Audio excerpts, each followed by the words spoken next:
Hello viewers, I doctor SBK Lal welcome you all in my YouTube channel. मेरे YouTube channel में आपका बहुत बहुत स्वागत है।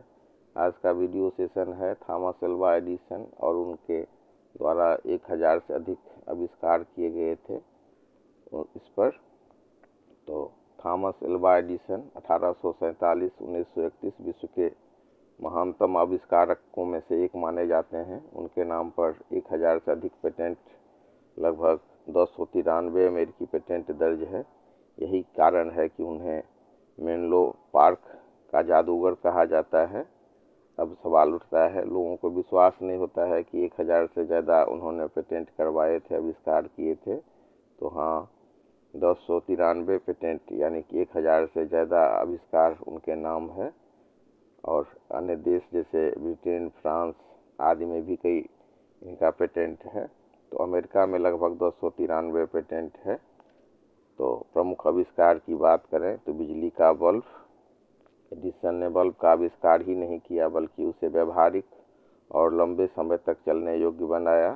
फिर है फोनोग्राफ, यह मशीन ध्वनि को रिकॉर्ड और पुनः बजा सकती थी। उस समय के लिए यह बहुत बड़ा क्रांतिकारी खोज था। फिर बात करते हैं मूवी कैमरा का, तो जो चलचित्र तकनीक के विकास में महत्वपूर्ण योगदान माना जाता है, यानी कि जो सिनेमा का जो विकास हुआ उसमें मूवी कैमरा का विकास बहुत महत्वपूर्ण माना जाता है। विद्युत प्रणाली, तो विद्युत वितरण प्रणाली में केवल बल्ब ही नहीं, बिजली सप्लाई का पूरा सिस्टम उन्होंने विकसित किया। वो दिन में 16 से 18 घंटे काम करते थे। प्रयोगशाला आधारित शोध प्रणाली विकसित की, टीम वर्क पर जोर दिया था।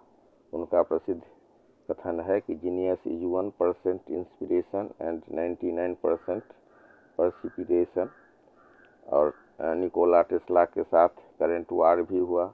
कुछ आविष्कारों में सहयोगियों की भूमिका अधिक थी, फिर भी औद्योगिक अनुसंधान प्रयोगशाला की अवधारणा को लोकप्रिय बनाने का श्रेय थॉमस एल्वा एडिसन को जाता है। एडिसन केवल आविष्कारक ही नहीं बल्कि नवाचार की संस्कृति के प्रतीक थे। 1000 से अधिक पेटेंट यह दिखाते हैं कि निरंतर प्रयोग और परिश्रम से विज्ञान और तकनीकी में क्रांति लाई जा सकती है। तो 11 फरवरी 1847 को इनका जन्म हुआ था। अमेरिका में एक जगह है मिलान, ओहायो में। तो और इनका देहांत हुआ था 18 अक्टूबर 1931 न्यू जर्सी, अमेरिका में। और इनकी पहचान है 1000 से अधिक पेटेंट वाले महान आविष्कारक के रूप में। इनका प्रारंभिक जीवन बहुत साधारण ढंग से बीता। बहुत साधारण परिवार से आते थे। वे स्कूल में अधिक समय तक नहीं पढ़ सके थे। आज भी जो बच्चे मंद बुद्धि के होते हैं या ज़्यादा अच्छा नहीं कर पाते हैं, तो उनको लोग कहते हैं कि जब थॉमस एल्वा एडिसन इतना महान बन सके तो तुम क्यों नहीं बन सकते हो। शिक्षक उन्हें धीमा छात्र मानते थे। उनकी माता नैन्सी एडिसन ने घर पर ही उन्हें पढ़ाया। बचपन में ही उन्हें सुनने की समस्या हो गई, जिससे वे आंशिक रूप से बहरे हो गए। लेकिन यह कमी नहीं आगे आई और ये आगे चल करके एकाग्रता को बढ़ाने का साधन बन सका। कम उम्र में ही वे रेलगाड़ियों में अखबार और मिठाई बेचते थे। खाली समय में ही वे प्रयोग कर पाते थे। युवा अवस्था की बात करें तो युवावस्था में वे टेलीग्राफ ऑपरेटर बने। यहीं से उनकी तकनीक को समझने की माने सिस्टम विकसित हुई। तकनीकी को समझने के लिए इनको एक टूल मिला। उनका पहला पेटेंट 1869 में इलेक्ट्रिक वोट रिकॉर्डिंग था।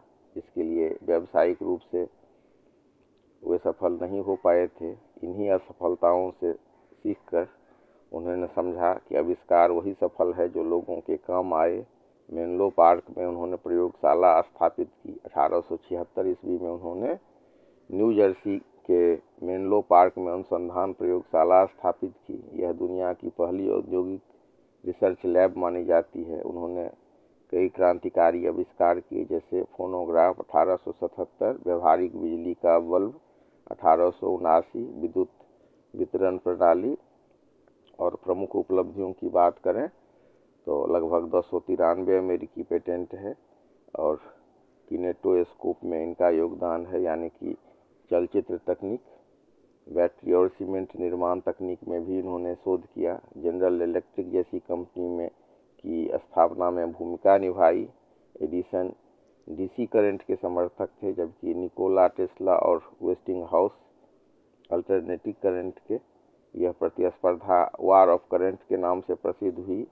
अंततः एसी प्रणाली अधिक प्रभावी सिद्ध हुई।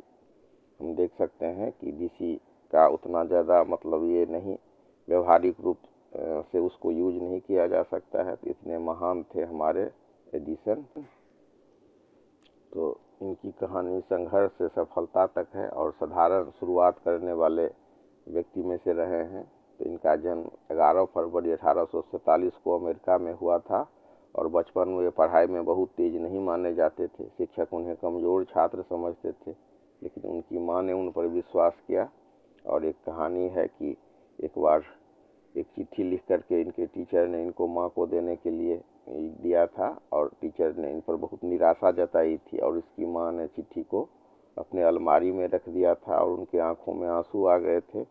और जब उनके माँ का देहांत हुआ तो एक बार जब वो चिट्ठी को खोले तो उसमें लिखा हुआ था, तो उनको असलियत का पता चला। लेकिन उनकी माँ ने हार नहीं मानी और उन पर विश्वास किया और घर पर ही शिक्षा दी। यही विश्वास आगे चल करके उनकी जीवन की सबसे बड़ी पूंजी बनी। कम उम्र में ही उन्हें सुनने में कठिनाई होने लगी, लेकिन ये कमजोरी नहीं थी, इसने उन्हें ध्यान एकाग्र करने में मदद किया। कम सुनाई देने के बाद भी वो काम में जुटे रहे। तो संघर्ष से सफलता तक की ये कहानी है। वे बचपन में रेलगाड़ी में अखबार तक बेचते थे, खाली समय में प्रयोग करते थे और फिर इस तरह से